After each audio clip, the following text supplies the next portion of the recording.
Bonsoir tout le monde, bienvenue.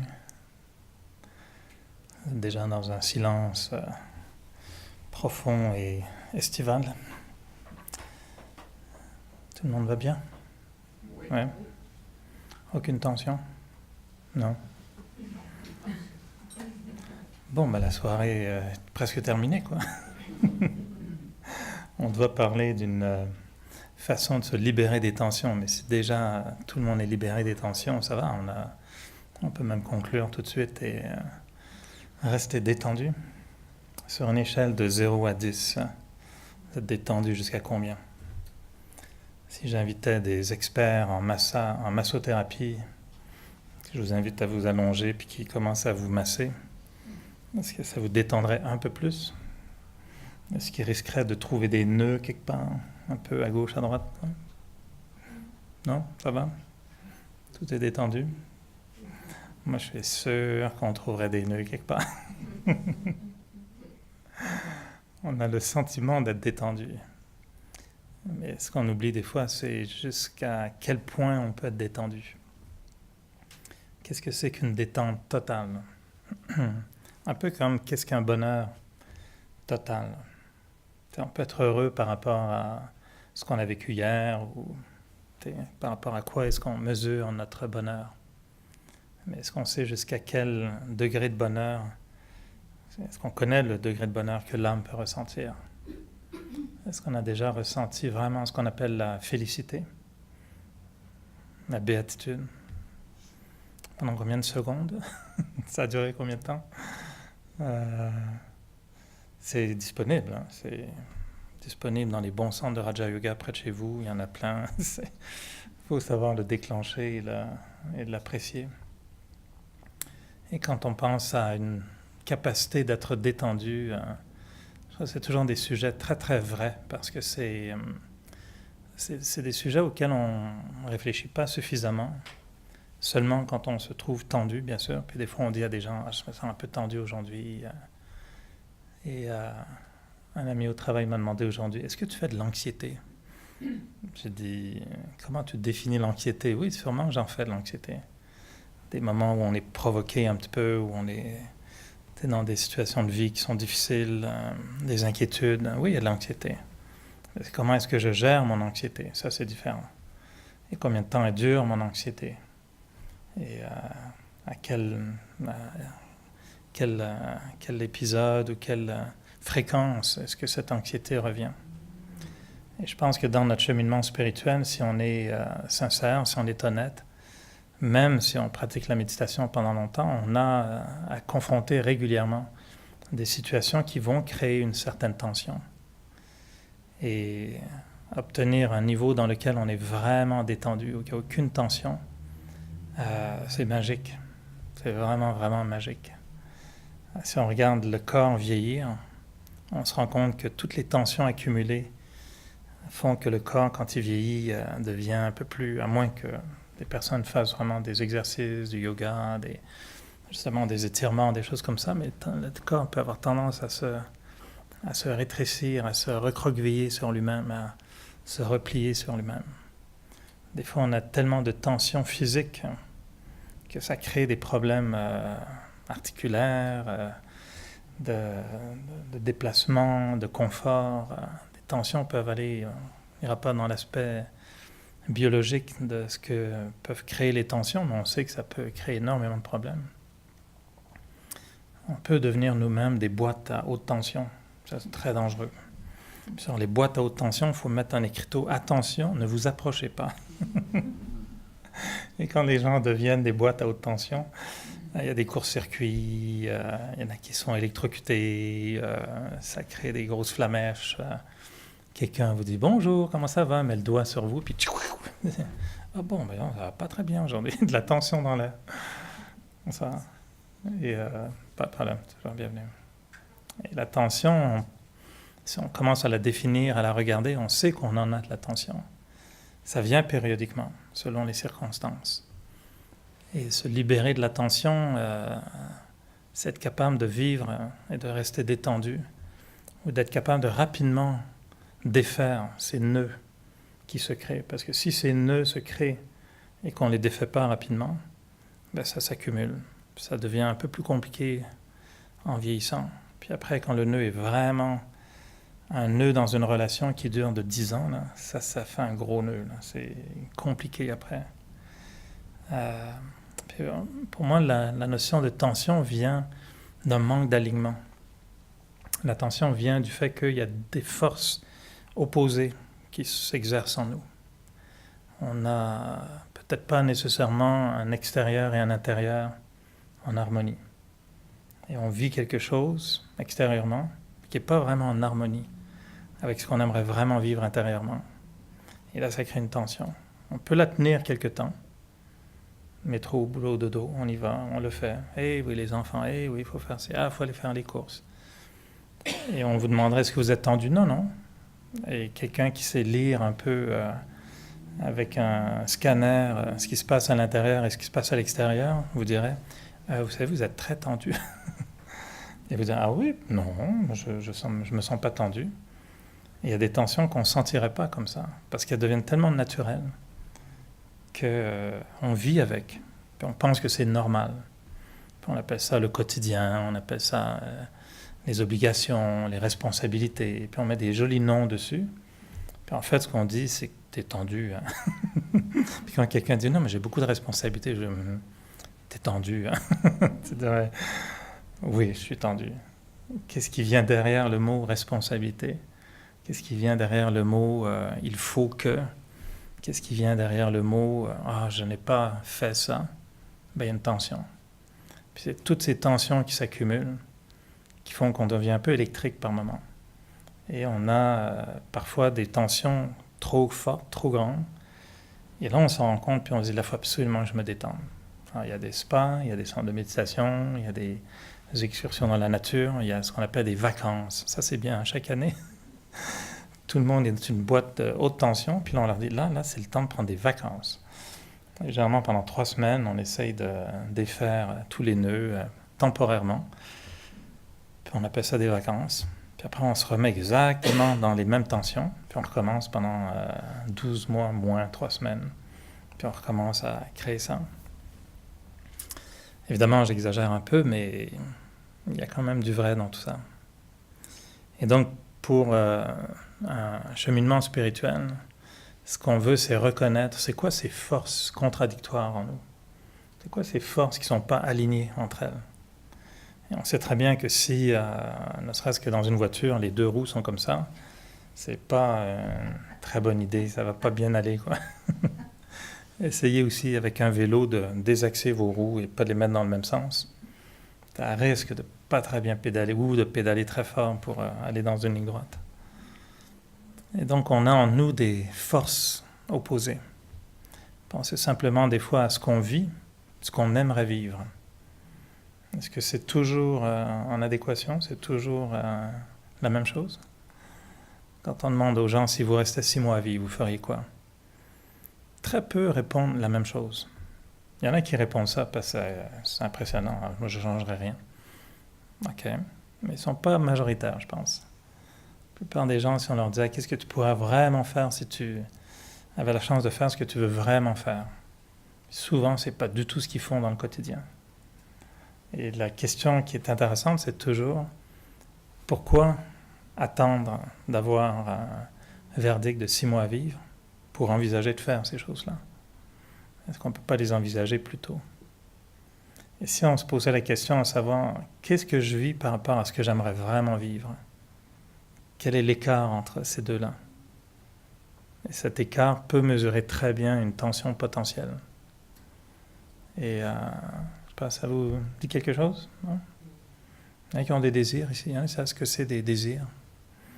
Des souhaits, j'aimerais, ouais, hein? Des rêves. C'est bon d'avoir des rêves, des aspirations, des objectifs, c'est bien d'en avoir. Mais quand ça devient une frustration parce qu'on ne l'a pas atteint, ben là c'est une tension. Si on a une image d'une relation idéale dans un couple, puis qu'on ne vit pas cette relation idéale au quotidien, ben ça commence à créer une tension. Puis au début, ça se tolère, puis après quelques années, ça se tolère beaucoup moins.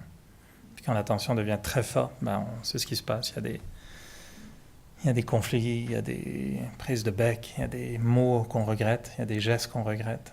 C'est ce qu'il y avait de la tension. Quand il y a beaucoup de tension dans l'air, ben, c'est ce qu'on dit, il y a de l'électricité dans l'air. Et là, ça fait des flamèches. Hein. Donc, il y a ce qu'on vit, puis il y a ce qu'on veut vivre. Puis ensuite, il y a ce qu'on veut vivre, puis il y a ce qu'on peut vivre. Parce qu'on peut alimenter des fantasmes aussi un petit peu irréels. Ça, c'est pas une bonne idée non plus. Parce que si on alimente des fantasmes irréels, irréalisables, ben on va créer une forme de tension qui est aussi une dépression. Et des fois, les gens pensent que la tension, c'est juste d'être comme ça. Mais la tension spirituelle, c'est aussi une forme de déception, de dépression.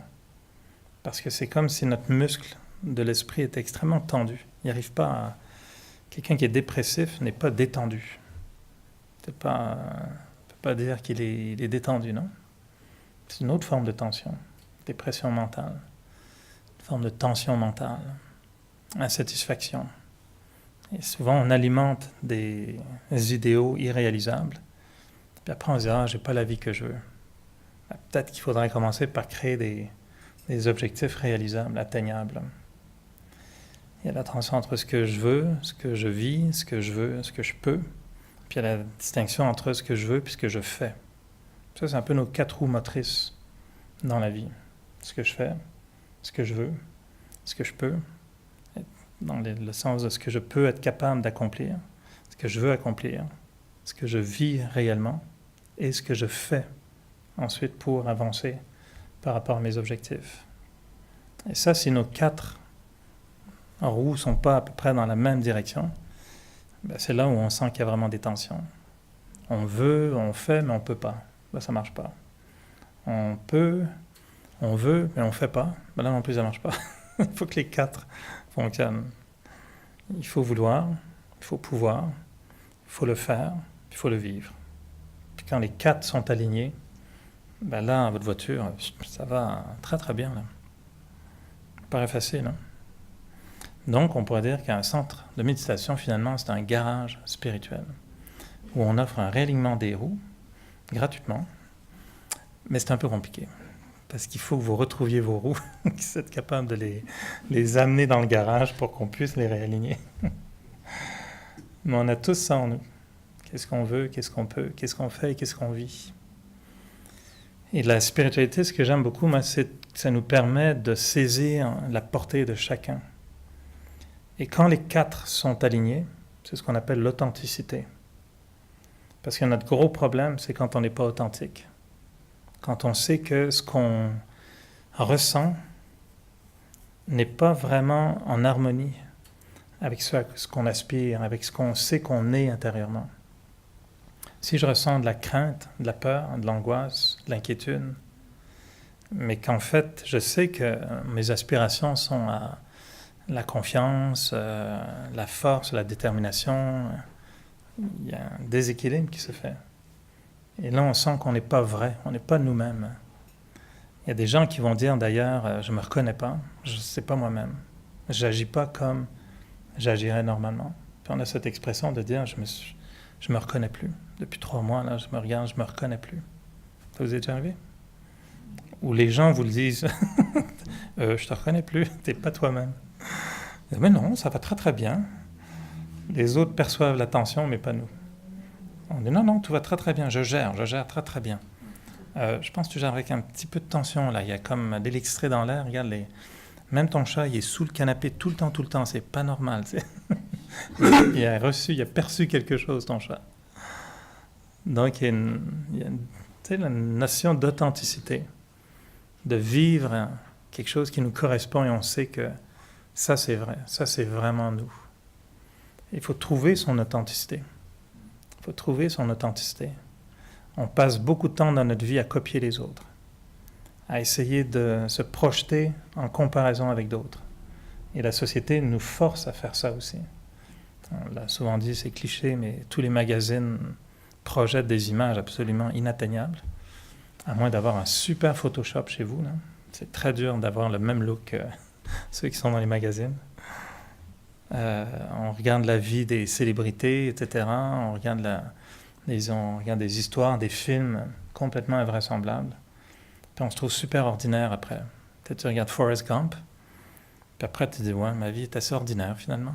Tout le monde, vous avez vu Forrest Gump? Et qui fait des choses incroyables. Après Forrest Gump, tu te sens un peu ordinaire. Tu te dis, bon, ben, qu'est-ce que je fais de beau, moi? Alors j'exagère, mais on a des modèles tout autour de nous, nos collègues de classe quand on est à l'école, nos collègues de travail, la compétitivité, il faut produire, il faut performer, il faut avoir le bon look, il faut être à la mode, c'est plus c'est quoi les modes, c'est giron, c'est anorexique, c'est blanc, c'est bronzé, on est où là-dedans maintenant? Alors on devient un peu des fois influencé et on copie et on se compare. Ça c'est vraiment le plus grand poison pour perdre son authenticité. L'authenticité requiert une très grande honnêteté, une très grande lucidité sur soi-même. Il faut se connaître, il faut s'accepter, se reconnaître comme on est. Trouver c'est quoi nos spécialités qui font que, en fait, être moi, c'est ça. On dit souvent qu'on perd son authenticité aussi quand on essaye de se copier soi-même. On joue un rôle, on finit par être bon dans ce rôle, les gens nous identifient à ce rôle, et tout à coup on se dit, ah ben là, il faut que je reste dans ce rôle. Parce que si je ne suis plus là-dedans, les gens vont dire, ben, qu'est-ce qui t'arrive? T'es pas bien? T'es plus comme... vous savez ce que je veux dire? On disait, ça me vient pas de moi, c'est un expert en psychologie qui m'avait dit ça. On faisait une entrevue sur les vedettes, les grandes artistes qui pensent à des réincarnations d'autres vedettes. Parce qu'il y a plein d'artistes aujourd'hui, elles sont toutes convaincues d'être la réincarnation de quelqu'un d'autre. Il y en a, c'est très très spécifique. Bon, Elvis, on sait, il y en a beaucoup. Là. Ça, lui, il est très populaire. Il y en a beaucoup de réincarnations d'Elvis.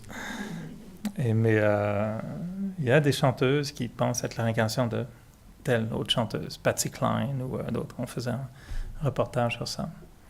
Et puis l'expert nous disait, vous savez, les artistes sont excellents. Ils touchent le génie jusqu'au jour où ils essayent de s'imiter eux-mêmes. Et c'est là qu'ils perdent leur authenticité. Parce qu'il ne faut pas qu'on s'attache ou qu'on se copie soi-même. On évolue. Une fois, quelqu'un m'a dit, ben, ta conférence était moins drôle que d'habitude. Puis pendant un certain temps, j'ai cru que j'avais échoué. Je me disais, flûte, ouais, c'est vrai, c'était pas drôle aujourd'hui. Puis après, je me dis, ben oui, mais c'est pas le but là, d'être drôle non plus. Et puis je me remettais en question sur, j'ai le droit d'évoluer. Peut-être que plus jeune, ou il y a 5 ans, peut-être que mon truc c'était d'être guignol et toujours drôle. Peut-être que maintenant c'est plus mon truc. Et puis il faut que j'accepte que ben, si ça plaît moins, ben, c'est correct, c'est ce que je suis aussi. Mais si je commence à essayer de m'imiter pour plaire, pour projeter une image de succès, pour faire bien paraître, c'est pas authentique. Donc se copier soi-même, c'est un manque d'authenticité. L'authenticité, ça demande cette honnêteté par rapport à soi-même, qui vient de la connaissance de soi, l'acceptation de soi. Et ça, c'est un travail qui est fascinant. C'est absolument... physiquement, c'est dur de se changer. C'est dur de rajeunir. Je ne sais pas si vous avez essayé, mais c'est très dur. Non? Essayez, on se donne tous rendez-vous dans 3 mois, puis on retrouve notre look de 20 ans. Ça vous dit? Pas possible. On ne peut pas faire marche arrière avec la matière. Mais mentalement, c'est ça qui est fabuleux, on peut faire ce qu'on veut.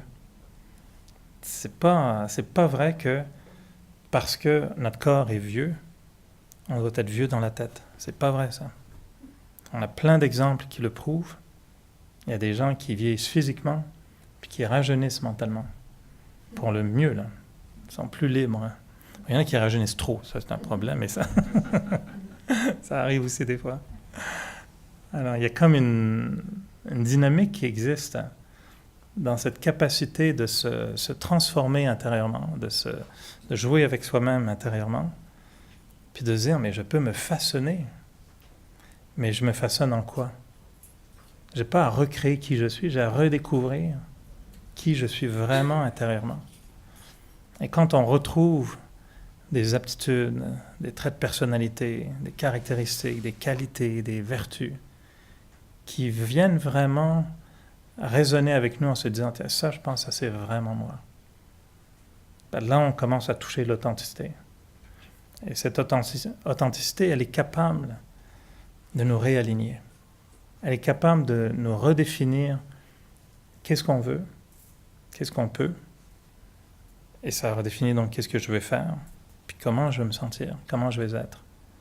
Et si on arrive à faire ce chemin avec les 4 forces motrices donc de l'individu, cette authenticité rend la vie, la démarche très, très, très agréable. Là, il n'y a pas de tension. Parce qu'il n'y a pas cette notion que je lutte contre des forces opposées. Il n'y a pas ce sentiment. Il y a le sentiment que les 4 vont dans la même direction. Mais j'ai accepté mon authenticité. J'ai accepté de ne pas être quelqu'un d'autre. J'ai accepté de ne pas idéaliser ce que je voudrais être non plus. Ce qui n'empêche rien. Ton authenticité peut déranger les autres. Non, c'est rare. C'est une authenticité convenable. Authenticité ne veut pas dire que je suis en colère, je frappe tout le monde. Ça, c'est pas authentique. Authenticité, c'est reconnaître mes valeurs, puis agir en conséquence. Ça, c'est de l'authenticité. Agir avec des valeurs négatives et les affirmer en disant « ben voilà, je suis authentique », oui, c'est vrai que c'est une authenticité en soi, mais elle n'est pas très responsable. Il faut être quand même aussi... on dit toujours la liberté d'un individu s'arrête là où elle empiète sur l'autre. Il y a quand même des valeurs qui font qu'être authentique ne veut pas juste dire « moi j'ai envie de crier sur tout le monde aujourd'hui, donc je crie sur tout le monde ». Ça, c'est plutôt être inconscient qu'être authentique. Mais techniquement, oui, c'est une forme d'authenticité. L'authenticité, elle attire les autres. Les gens authentiques sont très, très attrayants parce qu'ils sont vrais. On n'a pas peur des gens vrais, on a peur des gens faux. Les gens qui ne sont pas authentiques, on s'en méfie. Et d'ailleurs, on va dire de ces gens-là, il a l'air bien comme ça, mais pas sûr. Qu'est-ce qui est à l'intérieur? Il y a un doute, on perçoit cette non-authenticité. L'authenticité fait ressortir l'innocence chez l'individu. Si je suis authentique, je n'ai pas à défendre ce que je suis. Si je suis faux, je suis obligé de défendre le faux. On dit souvent, un mensonge va obliger 10 autres mensonges. Une vérité entraîne que la vérité. Il n'y a pas même une autre vérité nécessaire pour confirmer une vérité. Pas nécessaire. Mais l'authenticité peut pas être menaçante pour certains individus. Dans quel sens pourrait-elle être menaçante pour les autres individus? Bien, eux, sachant qu'ils ne le sont pas, peut-être qu'ils sont confrontés. Et là, Qu'eux-mêmes vont ressentir leur non-authenticité ou qu'eux-mêmes vont ressentir leur non-authenticité? Ouais, ça va comme les confronter à leur bibite. Ouais. Ils voient la grosse bouteille d'insecticide arriver, ils ont peur. Ils disent oups. Moi, mon expérience personnelle, c'est que c'est vraiment l'inverse. C'est comme l'humilité, la douceur, la gentillesse, l'amour. Les gens aiment ça. Ça sent bon, ils s'en approchent.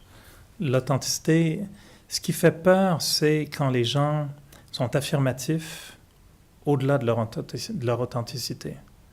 C'est-à-dire que quand on devient un peu sur-authentique, ouais.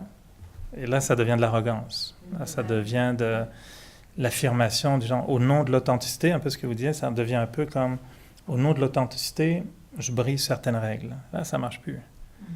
Parce que si on se regarde dans le miroir le soir, on va se dire, OK, ouais, je me suis affirmé, mais ouais, c'était un peu raide, mon truc. Puis ça, j'aime pas ça. La véritable authenticité amène beaucoup d'honnêteté. L'authenticité et l'honnêteté, c'est la même chose. L'honnêteté ne fait pas peur aux autres. Est-ce que toi, tu es comme ça? J'aspire à ça. J'ai beaucoup développé ça. Parce que j'ai beaucoup laissé tomber les masques. Honnêtement. Je me suis souvent confronté à des images que je projetais, auxquelles j'étais attaché, parce qu'elles me donnaient un bon rôle dans la tribu. Là. Mais quand tu es un survivant, tu déranges. Ça, c'est ta perception, mais je pense pas. On est survivants. Les survivants, ils sont des héros, ils sont admirés. Ça dépend comment on est survivant. Les valeurs ne peuvent pas faire de mal. La définition d'une valeur pure, c'est-à-dire d'une valeur positive, c'est qu'elle crée le bonheur. Si elle ne crée pas le bien, si elle ne crée pas la paix, c'est qu'elle n'est pas pure. Elle est contaminée avec quelque chose, avec de l'ego, avec de l'arrogance, avec l'égoïsme, avec un jugement par rapport aux autres. L'authenticité, c'est une valeur, c'est une vertu. Les vertus amènent le bonheur. C'est une base de la spiritualité. L'amour amène le bonheur. Les gens peuvent dire, oui, mais les gens vont avoir peur de toi quand tu aimes. Non, si c'est un amour vrai, un bébé, vous a-t-il déjà fait peur? Avec ses beaux petits yeux, vous regardez avec un grand sourire, ça ne peut pas faire peur, ça. Ça ne peut pas menacer. On a un rapport avec les vertus qui sont très comptables. On a peur de ces choses-là. On se méfie de quelqu'un qui est honnête. On se méfie de quelqu'un qui est doux, mais si on se rapproche, on se rend compte qu'on est attiré vers ça. Les gens qui sont humbles sont rares, mais les gens s'approchent d'eux. L'humilité attire beaucoup. L'ego repousse. Les gens qui sont arrogants... Mais ils se tiennent entre eux, là. Ils vont se tenir entre eux, là. C'est des magnettes, ça. Ils se tiennent ouais. entre eux, là. Les champs de cactus, c'est ça. C'est tous les cactus ensemble. En général, oui, ça développe des affinités. Ceux qui s'assemblent se ressemblent. L'authenticité, c'est vraiment une fibre très particulière. Qu'est-ce qui fait qu'on est authentique? Parce qu'on est vulnérable. Authenticité veut dire très vulnérable. On affiche ce qu'on est, on n'a pas peur d'afficher ce qu'on est, mais cette vulnérabilité, parce qu'elle est honnête, attire le respect des autres. C'est les lois spirituelles, c'est pas, j'invente rien, là, c'est vraiment, si ça c'est pas vrai, ben moi il faut que je retrouve un autre centre de méditation quelque part, parce que c'est la base de toute la spiritualité. La base de la spiritualité, c'est que les vertus créent le bonheur, les défauts, les vices, comme on appelle, ou les valeurs négatives créent la souffrance. C'est ça là, le fondement de notre évolution spirituelle.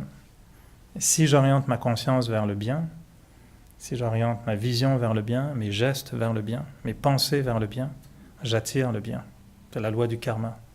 Moi, c'est ça mes croyances spirituelles. Et en fonctionnant avec ça, j'ai toujours remarqué que si on est vrai, si on est bon, si on est humble, les gens sont très réceptifs à ça. C'est mieux d'être humilié et humble qu'arrogant, évidemment, et bien paraître. Parce que quand quelqu'un est humble et reconnaît sa faiblesse, les gens ont beaucoup d'empathie. Ah, ben, je te comprends. Ils vont sentir vraiment ils ne vont pas se sentir menacés. Les gens authentiques sont des gens en qui tu fais confiance. On a confiance aux ceux qui sont authentiques. Ceux qui sont faux, tu te méfies. Alors moi, je n'ai pas l'expérience que mon authenticité repousse. Au contraire, elle rend les gens beaucoup plus à l'aise. Toutes les fois dans ma vie où j'ai pas confessé, mais reconnu certains aspects de moi, soit en relation avec les autres, de façon honnête et sincère, pas juste pour être à la confession puis jeter toutes mes poubelles sur la place publique puis dire regardez combien j'ai des déchets chez moi. Ben oui, mais laisse-les dans un sac, écoute, ça passe le mardi les trucs, c'est pas comme ça l'authenticité, là. Mais l'authenticité, c'est reconnaître ses fautes, c'est reconnaître ses faiblesses, reconnaître ses forces aussi, reconnaître ses succès. Quelqu'un de très humble est capable de dire « moi je suis très humble ». Et ça va sonner vrai. Quelqu'un qui est arrogant puis qui dit « moi je suis humble », tu vas dire « je pense qu'il y a une fausse note là, j'ai pas entendu ». Je pense qu'il y a une corde qui vient de casser quelque part, ça sonne pas vrai du tout. Mais quelqu'un d'humble qui dit qu'il est humble, ça va pas faire comme « oh, il est arrogant, il dit qu'il est humble ». Non, ça va être « ah ouais, il est humble ». Quelqu'un qui dit « moi je suis très généreux », il ne faut pas avoir peur d'affirmer ses qualités. Si on est très généreux puis qu'on dit « moi je suis très généreux, je donne beaucoup, j'aime donner », ça va paraître très vrai. Mais notre fausse modestie, notre arrogance, notre peur même de reconnaître ce qui est bon en nous, fait qu'on n'ose même pas dire des fois des choses comme ça. Mais si c'est vrai, c'est vrai. Quelqu'un qui dit, moi, écoute, je suis très, très patient. Ben, ça va être vrai. Mais s'il te dit, bon, écoute, moi, je suis très, très patient, là, on sent le mais qui arrive. Là, on se dit, OK. Donc, il a un degré de patience.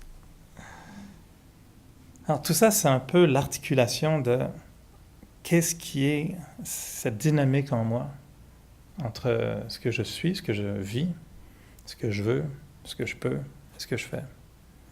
Et c'est là la pratique spirituelle. C'est de reconnaître, c'est quoi mon but? Qu'est-ce que je veux vraiment? Qu'est-ce que je veux accomplir? Qu'est-ce que je veux être? Qu'est-ce que je veux faire? C'est pas juste qu'est-ce que je veux dans le sens possession. Qu'est-ce que je veux donner? Qu'est-ce que je veux faire aussi? Qu'est-ce que je veux être? Et si ça, c'est pas clair dans notre tête, c'est très dur de faire les choses qui sont en accord avec ça. Qu'est-ce qu'on veut être? Moi, j'ai beaucoup évolué dans ma tête et je vous dis honnêtement, pendant des années en spiritualité, ce que je voulais être était vraiment teinté en assez gros pourcentage par ce que j'avais vu chez les autres. Quelqu'un m'impressionnait, inconsciemment, je voulais à peu près 40% de cette personne.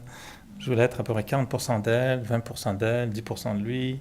Ah, lui, non, pas du tout. Ça, tu sais, je faisais mon espèce de mix comme ça, jusqu'au jour où je me suis rendu compte, mais c'est pas moi, ça. Et aujourd'hui, mes efforts spirituels, très honnêtement, c'est de me dénuder de toute identité empruntée ailleurs. Et même mon identité Brahma Kumaris. Honnêtement, j'appartiens à un organisme, oui, je suis une philosophie. Mais si j'étais chrétien, je me dirais, moi, mon identité, c'est de ne plus être attaché à l'idée que je suis chrétien. Ben, c'est juste un vêtement. Tu sais, je porte le rôle chrétien aujourd'hui, mais je ne le porterai pas quand je vais mourir, peut-être. C'est juste un vêtement, c'est juste un rôle. Et donc, mon effort spirituel aujourd'hui pour être le plus authentique possible, c'est pas de me dire, moi, j'agis comme ça parce que je suis avec les Brahma Kumaris. Parce qu'à ce moment-là, non. Un de mes principes que j'ai découvert de plus en plus récemment, c'est de me répéter, d'ailleurs, ça fait partie des formules que j'aime bien le matin. Tout ce que je fais et tout ce que je vais faire aujourd'hui, je vais le faire parce que c'est en accord avec mes valeurs et mes principes personnels. Pendant des années, j'ai essayé de faire des choses parce que c'était prescrit par le Raja Yoga, ou le catholicisme, ou Radio-Canada, ou ma mère, ou mon voisin. Il y a des choses, c'est bien de faire. Si votre voisin vous dit, écoute, arrête de jeter toute ta neige dans ma cour, tu sais, c'est pas très sympa. OK. Mais ultimement, il va me faire prendre conscience que quand je pèle ma neige, je ne la mets plus chez mon voisin parce qu'il m'a dit de ne pas la mettre. Ultimement, il faut que j'évolue spirituellement pour me dire, c'est pas une bonne idée là, de pelleter tous tes trucs chez le voisin. Donc, je vais retrouver ma valeur. Ta neige, ben, tu la mets là où ça dérange le moins, là où c'est convenable pour la communauté. Puis c'est ça ma valeur. OK, ben c'est ça que je fais. Le voisin a été instrumental pour me faire prendre conscience, mais je ne le fais pas à cause du voisin. Moi, le Raja Yoga m'a fait prendre conscience de beaucoup de choses. Il ne faut pas que je reste coincé sur « je fais ça parce que le Raja Yoga me dit de faire ça ». Ça devient un dogme, sinon. Ça peut devenir un dogme. Ou ça devient des béquilles. Ça devient des béquilles. Il y a toujours un béquille. Ben, ça fait de nous des gens en béquilles. Ça ne fait pas de nous des sprinteurs et des marathoniens autonomes. Et ultimement, on l'a dit, dans la spiritualité, le but un jour, c'est de se départir de toutes nos béquilles, de tous nos supports, pour revenir à qu'est-ce qui est vrai pour moi. Et ultimement, si je suis, par exemple, un régime végétarien, c'est pas parce que j'ai lu, que les autres m'ont dit, que je crois, etc. Non, un jour, il faut que ça devienne... mon régime alimentaire, c'est comme ça parce que moi, c'est mes valeurs personnelles. C'est ça que je suis.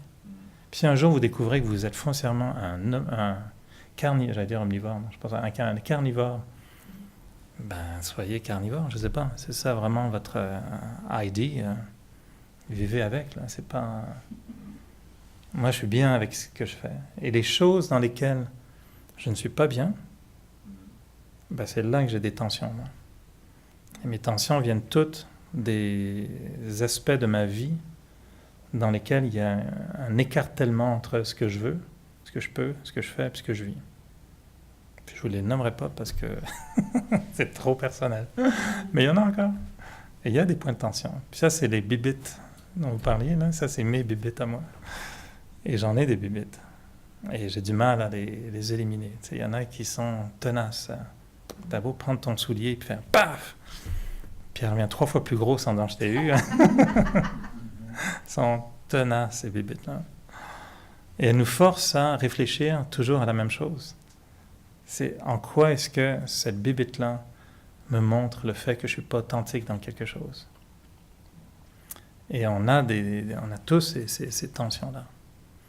Et c'est là où je trouve que le moment de silence, les moments de réflexion, les moments de juste ressentir qui je veux être. Moi, ça m'a pris des années à me définir beaucoup mieux maintenant, comme ce que je vois en moi. Et j'arrive aujourd'hui de plus en plus à voir en moi l'être que j'ai envie d'être, qui ressemble, mais alors à personne d'autre. Et j'ai pas de...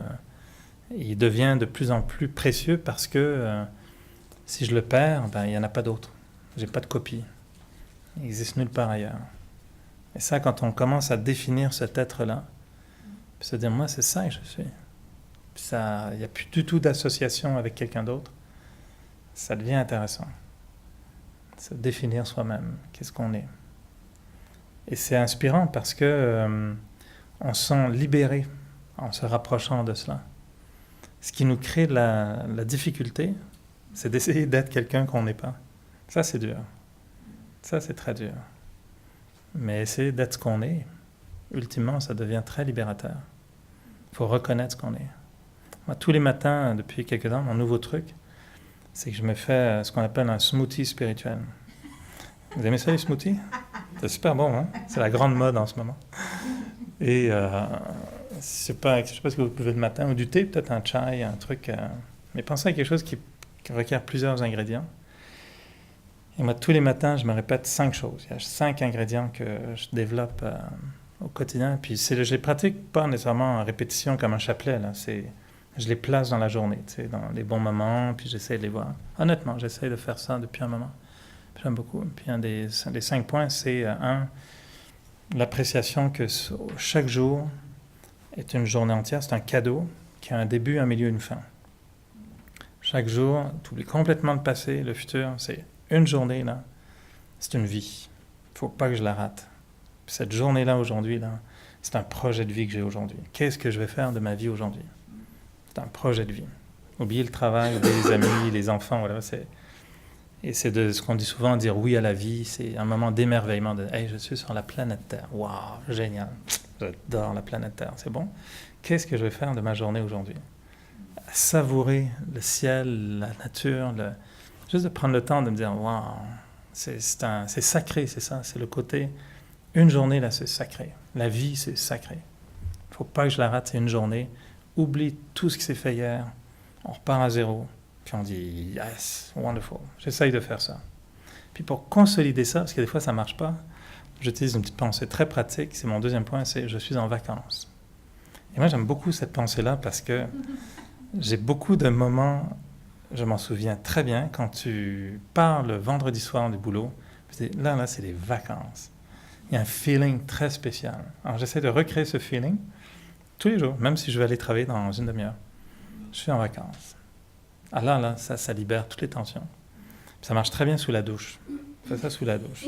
Puis j'imagine qu'il y a du sable qui coule. Là. Tu sais, je suis en vacances. C'est bon, je suis libre. Mais honnêtement, tous les matins, depuis au moins un mois, je me répète, je suis en vacances. C'est mon point numéro 2. Puis ça crée un feeling d'être en vacances. Troisième point, c'est justement à propos de me dire, moi, ma nature, c'est d'être bienveillant, aimant, d'aider les autres. Puis je me dis, c'est 3 choses-là. C'est ça mon identité, ma carte d'identité. Je suis bienveillant. Mon but, c'est simplement d'aider les autres, donc de faire le bien, d'être bienveillant, aimer les autres, faire le bien. Parce que tout le monde a besoin d'aide. Moi, ça, c'est mon mantra en ce moment. Tout le monde a besoin d'aide. Donc moi, mon rôle, c'est que je pars au travail, je suis bienveillant. Tout va bien, je fais du bien. Quatrièmement, c'est je ne suis pas tout seul.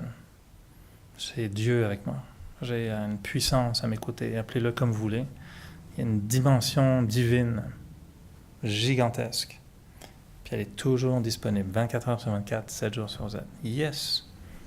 Je suis membre adhérent, j'ai ma carte de membre. Je veux être en contact. Je ne suis pas tout seul. Et même en venant ce soir, je parle à la force, puis je disais, bon, on fait quoi ce soir? Tu me laisses pas tomber, hein?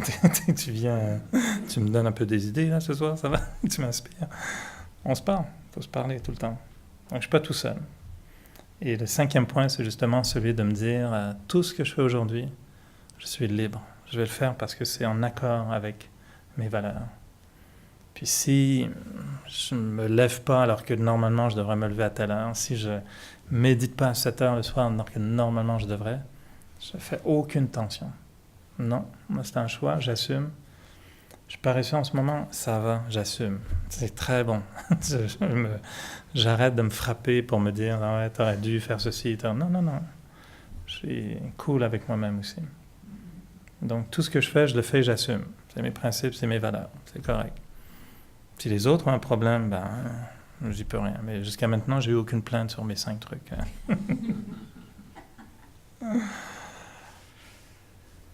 Alors, nos nouveaux horaires de mercredi soir, c'est très dur pour moi si ça brise une habitude que j'ai.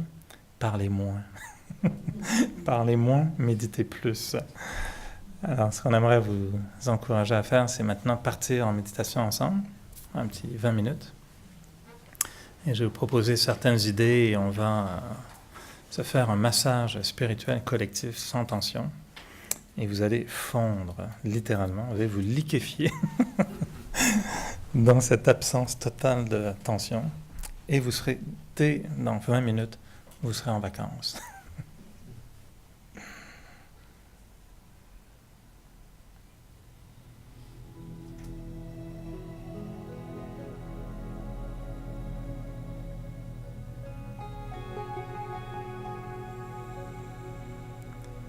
On prend le temps de bien respirer. De respirer profondément.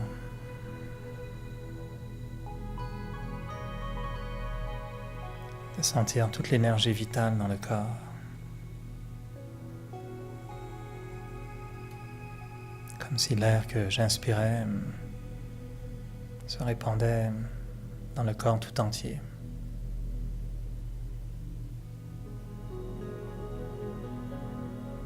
Comme si cette force vitale se propageait dans le corps entier, dans toutes les parties du corps.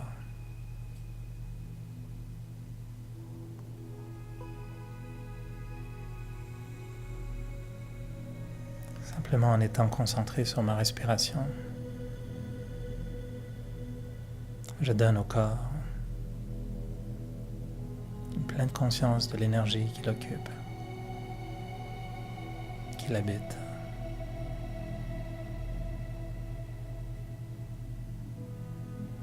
C'est comme si je visualisais une énergie de lumière pure qui se répandait dans tout mon corps.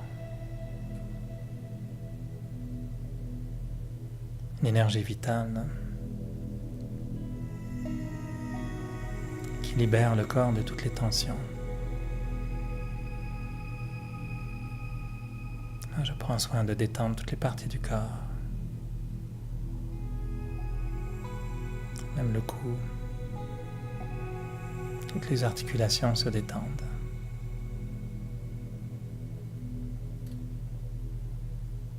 J'ai le sentiment que mon corps est maintenant complètement détendu.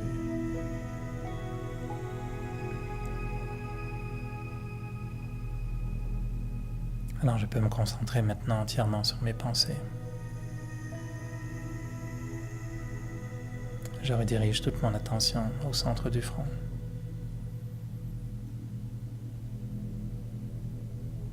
C'est là que siège ma conscience,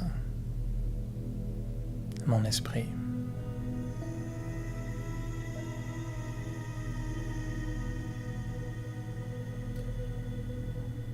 la source de vie véritable, est située au centre du front.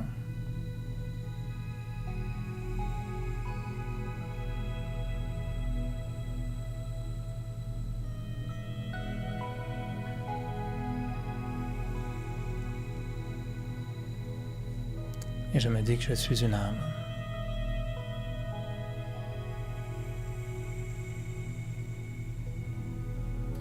Un être conscient. Conscient de ma propre existence.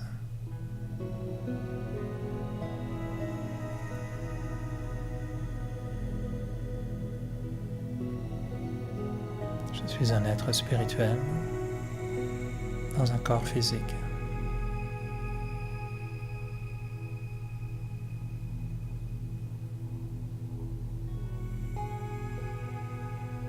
Je savoure pendant quelques instants la reconnaissance de ces deux dimensions. Le corps physique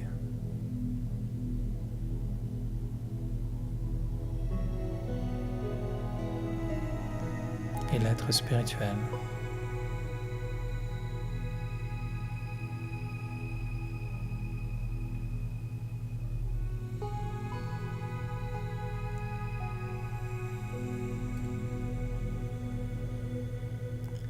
J'essaye de recréer cette harmonie entre l'âme et le corps.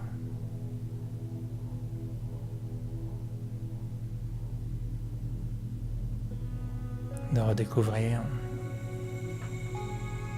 toute la richesse de cette relation entre moi, l'être spirituel, et la matière.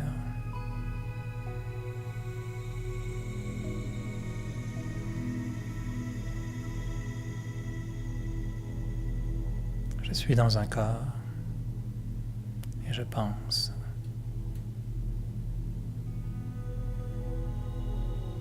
Je peux agir à travers le corps. Et j'ai une personnalité.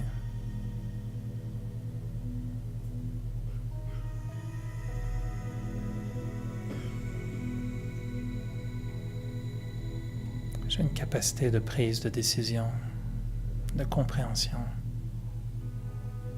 de raisonnement. Et ça, c'est mon intellect.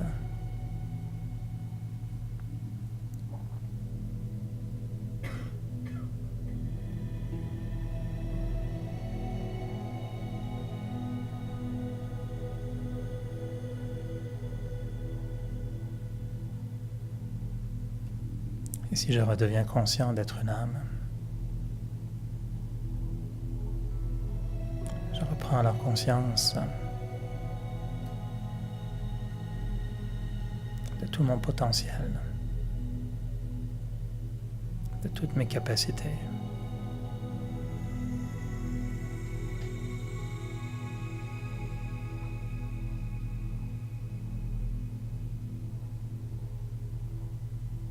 Combien est-ce que je peux redonner à mon esprit cette dimension de paix?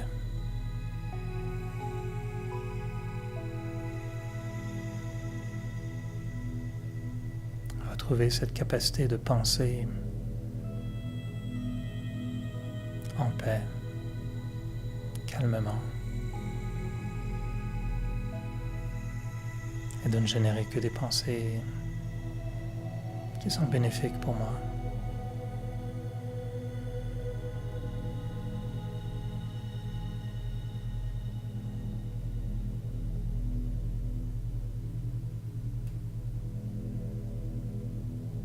Comment je peux retrouver la force de mon intellect?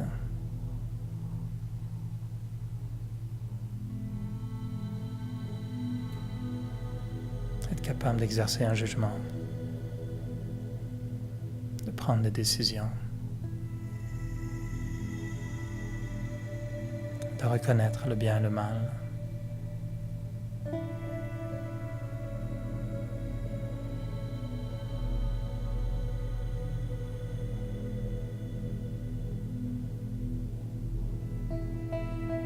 Je prends conscience aussi de ma personnalité, mes habitudes, mes qualités et mes défauts.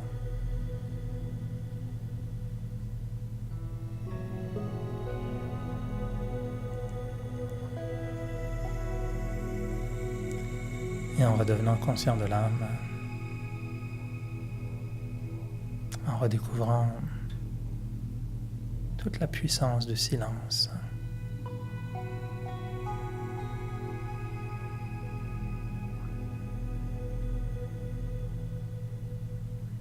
Je sais que je peux intégrer en moi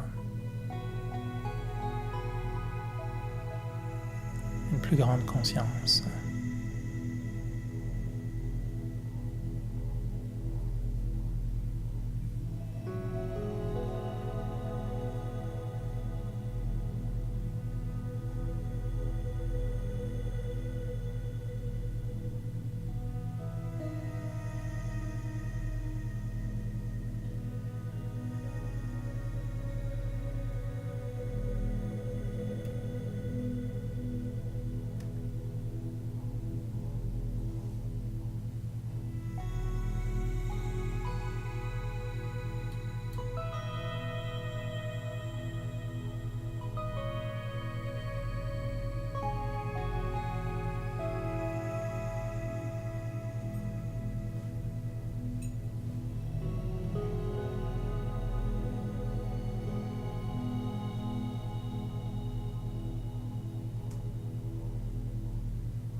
En étant conscient de l'âme,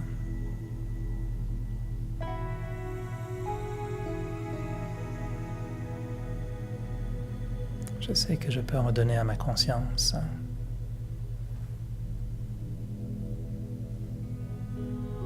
la perception de ce qui est bon pour ma vie.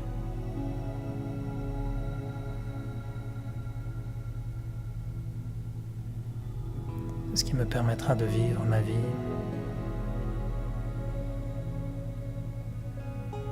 en étant en harmonie complète avec ce qui est le plus cher pour moi.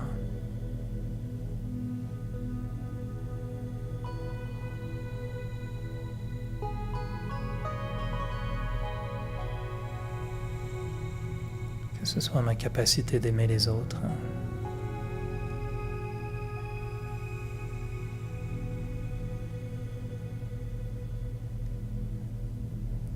ma capacité de diriger ma vie sans être constamment influencé par les autres et par l'extérieur.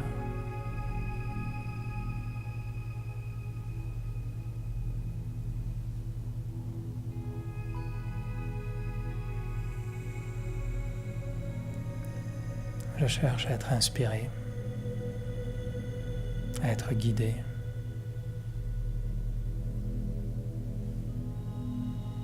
Pour pouvoir intégrer dans ma vie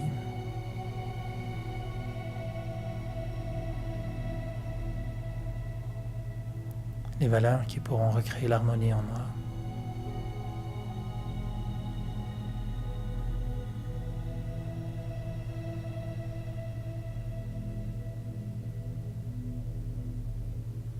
Ce qui me permettra de vivre en étant libre de toutes les tensions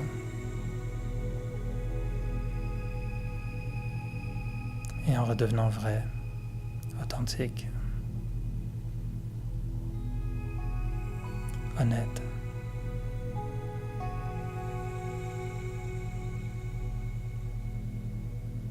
Je n'ai pas à prétendre quoi que ce soit.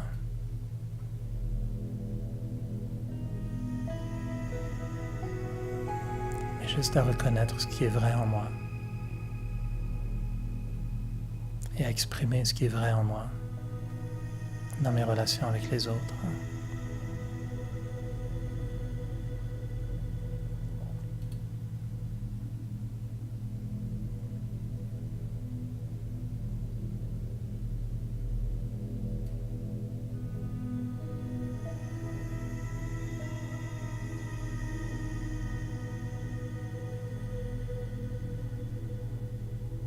Et je réalise que si je ressens la moindre tension,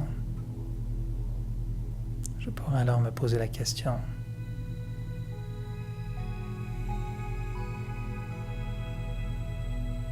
afin de reconnaître d'où vient cette tension, cette lutte entre deux forces opposées.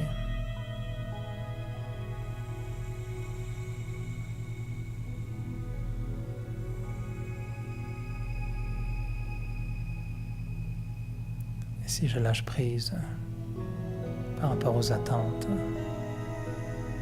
par rapport aux désirs,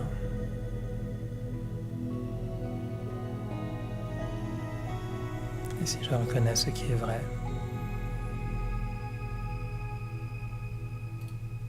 alors je me libère des tensions.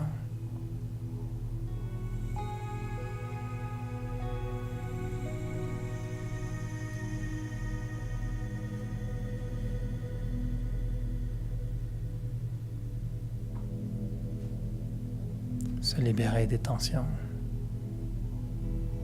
c'est être libre.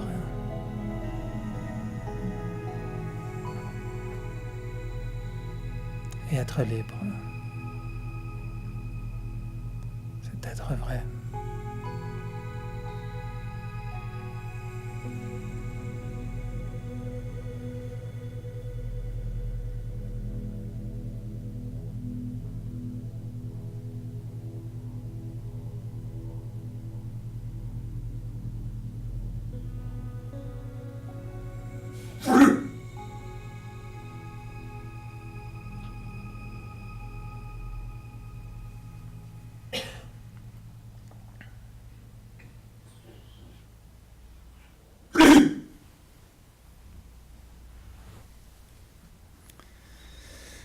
Alors, êtes-vous un petit peu plus détendu qu'il y a une heure? Ça va, je vois les coups qui bougent, les articulations qui vont bien. Alors, c'est une bonne soirée. Soyez pas trop détendus, hein. Feu rouge, on ne traverse pas. Parce que des fois, on plane un peu en sortant d'ici. On va juste retomber sur terre. Soyons détendus, mais attention, dès qu'on passe la porte, les gens là-bas, ils ne sont pas détendus du tout. Soyons détendus, mais pas trop flottants. Et j'espère vous retrouver mercredi prochain. C'est une bonne soirée, bonne semaine. Om Shanti.